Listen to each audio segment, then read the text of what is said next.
Pasok pa rin sa price monitoring ng Department of Agriculture ang presyo ng mga karne sa Quezon City. Ito ay kasunod ng bumababang demand sa produkto tuwing buwan ng Hulyo at Agosto. Nagbabalik si Vel Custodio. Stable pa rin ang presyo ng lokal na karning baboy sa Mega Q-Mart sa Quezon City. 390 sa Kasim, 490 sa Liempo. Pag ganito season talaga, pagdating ng July, August, bumababa na ang baboy. Bakit? Bumababa na yung mga farm gate. Kaya walang problema kung magbigay ng discount o tawad sa mga suki.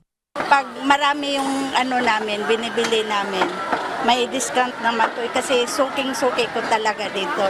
Pasok ang nasabing presyo sa price monitoring ng Department of Agriculture kung saan naglalaro sa 350 hanggang 430 pesos ang kilo ng kasim, habang 390 hanggang 490 pesos naman ang kada kilo ng liempo. Walang pagbabago sa presyo nito sa nakalipas na isang linggo. Nauna nang sinabi ng Pork Producers Federation of the Philippines noong Miyerkules na karaniwang stable ang presyo ng baboy tuwing Hulyo at Agosto dahil bumababa ang demand sa mga nasabing buwan. Tapos na kasi ang karamihan ng fiesta. Kung tataas pa raw ang supply ng baboy sa panahong ito, posible pang bumaba ang presyo. Posibleng tumaas muli ang demand pagpasok ng bear months. Bukod sa karning baboy, nananatili ring stable ang presyo ng isda. Ayon sa nagtitinda ng isda, sagana pa raw ang supply at hindi pa nila ramdam ang epekto ng pagpasok ng panahon ng tag-ulan. Bukod dito, stable rin ang presyo ng gulay at sagana pa sa supply.